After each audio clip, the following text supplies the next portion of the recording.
నమస్కారం. నమస్తే అండి. బిగ్ బాస్ సీజన్ 9 ఆల్రెడీ కొంతమంది కంటెస్టెంట్ల పేర్ల వినిపిస్తుంది. ముఖ్యంగా మనం మాట్లాడుకోవాల్సింది హోస్ట్ గా. అంటే నాగార్జున గారు లాస్ట్ సీజన్ లో బాగా చేశారు. బట్ ఈ సీజన్ లో చేంజ్ అవుతున్నారు హోస్ట్ అని అంటున్నారు. ముఖ్యంగా బాలకృష్ణ గారు పేరు వినిపిస్తుంది, రానా గారు పేరు వినిపిస్తుంది. బిగ్ బాస్ సీజన్ 9 హోస్ట్ గా ఎవరు వస్తే బాగుంటుంది, ఎవరు ఉంటే సక్సెస్ఫుల్ అవుతుంది అనుకుంటున్నారు? జై బాలయ్య. బాలయ్య బాబు వస్తే చాలా బాగుంటుందండి. ఎందుకంటే ఆయన ఈ మధ్యకాలంలో చేసిన ప్రోగ్రామ్స్ అన్స్టాపబుల్ చాలా అద్భుతమైన కార్యక్రమంగా మిగిలిపోయింది. అది నిజంగా చెప్పాలంటే బాలయ్య బాబు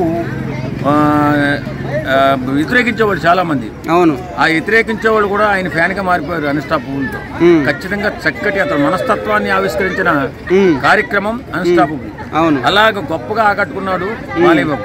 కాబట్టి ఈ ప్రోగ్రామ్ కి బాలయ్య బాబు ఈసారి వస్తే హైప్ చాలా విపరీతమైన హైప్ వస్తుంది, మంచి పేరు వస్తుంది. ఖచ్చితంగా మామూలుగా హిట్ అవుతుంది. సీజన్ 9 మంచి హిట్ అవుతుంది అంటే ఖచ్చితంగా అండి. ఇప్పుడు ఈ నాగార్జున గారు, ఇప్పుడు ఇంకెవరు ఉన్నారు, రానా గారు, అంతకుముందు ఎవరు చేసిన నాగార్జున గారు, నాని కూడా చేశారు, నాని గారు, వీళ్ళందరూ చేసేదానికంటే కూడా చాలా గొప్ప హైప్ వస్తుంది ఖచ్చితంగా. అంటే ఒకవైపు బాలకృష్ణ గారు హిందూపురం ఎమ్మెల్యేగా రాజకీయంగా, ఒకవైపు మొన్న ఐపీఎల్ క్రికెట్ కామెంటరీగా కూడా చేశాడు. అన్స్టాపబుల్ అంటే రియాలిటీ షోస్. ఇప్పుడు బిగ్ బాస్ సీజన్ అంటే ఎలా అనిపిస్తుంది? ఒక బాలకృష్ణ గారు ఈ వయసులో కూడా ఇన్ని ప్రోగ్రామ్స్ ని హ్యాండిల్ చేయగలుగుతాడంటారా? బాలకృష్ణ గారికి పెద్ద వయసు ఏముందండి, ఆయన ఎప్పుడు 20 సంవత్సరాల వయసు కదా. ఆ నంబరే అంటారు. 20. ఆయన ఇప్పుడే కాదు, ఇంకో 10 సంవత్సరాలు పోయిన తర్వాత అడగండి బాలయ్య వయసు, నన్ను అడగండి. ఆయన 20 years బాలుడు. వాస్తవంగా ఆయన మంచి మనస్సు, కల్మషం లేని మనస్సు. ఆయన ఎవరి దగ్గర కూడా ఎవరి మీద కుళ్ళు పెట్టుకోడు. ఫస్ట్ ఏదైనా మాట అంటే మాట నెత్తారు, అందుకే అంత ఆరోగ్యంగా ఉంటుంది ఆయన. Open heart. తిరుగులేదు. నేను చిరంజీవి గారి అబ్బాయిని. వాస్తవంగా నేను చెప్తున్నా, బాలయ్య బాబు ఓపెన్ హార్ట్. ఆయన అంత చలాకీగా అంత ఇన్ని ప్రోగ్రామ్ చేయడానికి కారణం అతను కల్మషం లేని మనస్తత్వం వల్ల ఆయన ఎప్పుడు ఆరోగ్యంగా ఉంటాడు.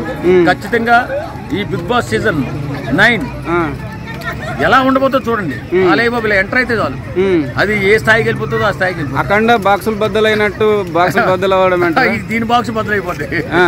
నిజంగా చాలా అంటే ముఖ్యంగా ఈ సీజన్ 9 లో కంటెస్టెంట్స్ ఎవరు వస్తే బాగుంటది అంటారు? అంత నేను చెప్పలేదండి, మనం ఊహించలేము. కానీ హోస్ట్ గా మాత్రం బాలయ్య బాబు వస్తేనే చాలా హైప్ వస్తుంది. బిగ్ బాస్ ఒక స్థిరస్థాయిగా నిలిచిపోతుంది. ఈ సీజన్ 9 బిగ్ బాస్ మాత్రం ఒక హై స్థాయిలో మాత్రం నిలబడిపోతుంది. బాలకృష్ణ గారిలో మీకు బాగా నచ్చింది ఏంటి? ఏమంటారు? ఏం కల్మషం లేదు, ఎవరి మీద కుళ్ళు ఉండదు. ఆయన గురించి చెప్పాలంటే వాస్తవంగా ఆయన ఎవరి గురించి ఆలోచించడు. ఎప్పుడూ సినిమా లేకపోతే ఆ నాన్నగారి గురించి, రెండింటి గురించి ఆలోచిస్తారు. నాన్నగారు అప్పట్లో అది చేశారు, ఇప్పట్లో ఇది చేశారు. ఆయనలాగే జీవితాన్ని మనం కూడా గడపాలా, ఆయనలాగా మంచిగా ఉండాలా, ఆయనలాగా ఉండాలి, అది తప్ప ఆయనకి ఇలాంటి ఎదిగిపోయాడు, తగ్గిపోయాడు, ఇలాంటిది ఏం లేవు. చాలా అందమైన మనస్తత్వం, అందుకే ఆయన అంత అందంగా ఉంటాడు. ఆయన మూవీస్ చూసారు కదా, అంటే ఏ మూవీ అంటే మీకు బాగా ఇష్టం బాలకృష్ణ గారు? ఏ మూవీ అండి, ఆయన ఏ మూవీ చేసినా అందంగా చూస్తాం. ఖచ్చితంగా ఆయన ప్రతి సినిమాలో కూడా బ్రహ్మాండంగా చేస్తారు. ఆయన బయట మాట్లాడలేకపోవచ్చు చక్కగాని, కానీ సినిమా ప్రపంచంలో మాత్రం ఆయన పెద్ద దిగ్గజమే. అంటే బాలకృష్ణ గారిలో మీకు ముఖ్యంగా డాన్స్, డైలాగ్స్, ఫైట్స్ ఏమి ఇష్టం మీకు? నాకు డైలాగ్స్ అంటే ఇష్టం. డైలాగ్స్ చాలా ఇష్టం. ఏదైనా బాగా నచ్చిన డైలాగ్ ఏదైనా చెప్తారా? చూడు, ఒకవైపు చూడు, రెండో వైపు చూడకు అనే డైలాగ్ చాలా మాడిపోతావు. డైలాగ్ చాలా అద్భుతమైన. అంటే ఓవరాల్ గా మొత్తానికి బిగ్ బాస్ సీజన్ 9 హోస్ట్ గా బాలకృష్ణ గారు ఉంటే బాగుంటది అంటారు? ఖచ్చితంగా బాలకృష్ణ గారు ఉంటేనే బాగుంటుంది. Okay sir, okay, thank you.